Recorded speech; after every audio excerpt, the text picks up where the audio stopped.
Hello and welcome.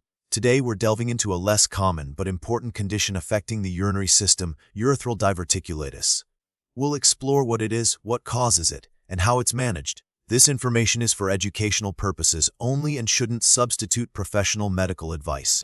Urethral diverticulitis arises when a urethral diverticulum, which is an outpouching or sac that forms along the urethra, becomes inflamed or infected. The exact cause of urethral diverticula is often unknown, but several factors can contribute to their development.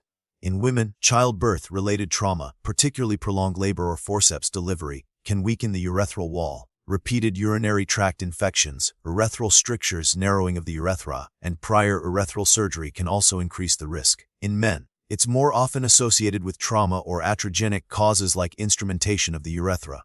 Sometimes it can arise congenitally, meaning it's present from birth, although this is rare. Regardless of the initial cause, once a diverticulum exists, urine can pool inside it, providing a breeding ground for bacteria and leading to inflammation and infection. The pathophysiology of urethral diverticulitis begins with the formation of a urethral diverticulum. This outpouching creates a pocket where urine can stagnate. Stagnant urine promotes bacterial growth, leading to infection.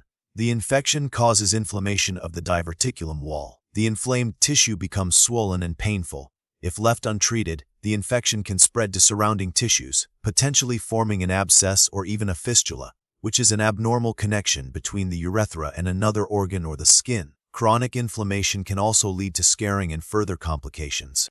Urethral diverticulitis is a relatively rare condition, and precise epidemiological data is limited. It's more commonly diagnosed in women than in men, likely due to the factors related to childbirth. The peak incidence in women occurs typically between the ages of 30 and 60. Due to its often subtle symptoms or misdiagnosis as other urological issues, the true prevalence may be underestimated.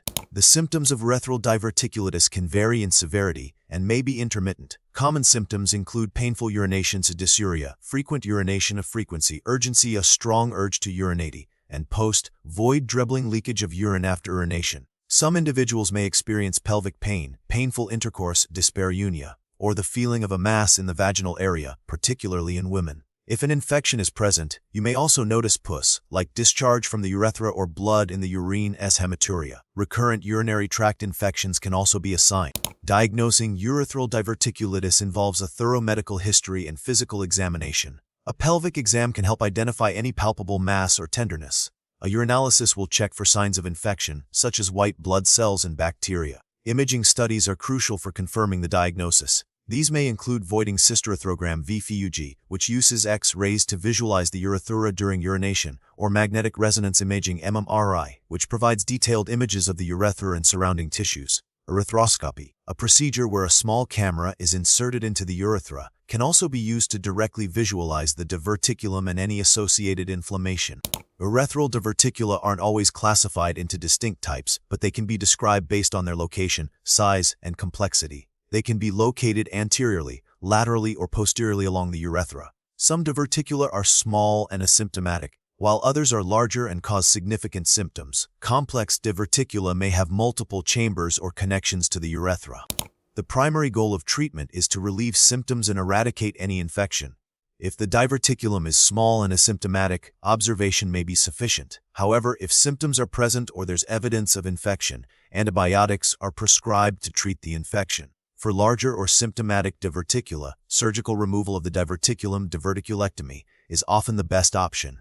The specific surgical approach depends on the location and size of the diverticulum. Post-operative care is important to ensure proper healing and prevent complications, such as urethral strictures or fistulas. In cases of urethral strictures, procedures like urethral dilation or urethroplasty might be necessary. Preventing urethral diverticulitis can be challenging, as the exact cause is often unknown. However, some measures can help reduce the risk.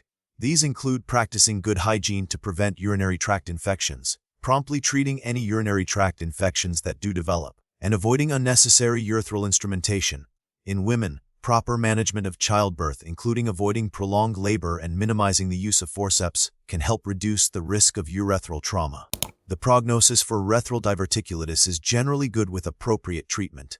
Surgical removal of the diverticulum usually provides long-term relief of symptoms. However, recurrence is possible, particularly if the underlying cause, such as a urethral stricture, is not addressed. Recent research focuses on improving surgical techniques to minimize complications and recurrence rates. Some studies are investigating the use of minimally invasive approaches, such as robotic-assisted surgery, for diverticulectomy. Further research is also needed to better understand the etiology of urethral diverticula and identify potential preventative measures.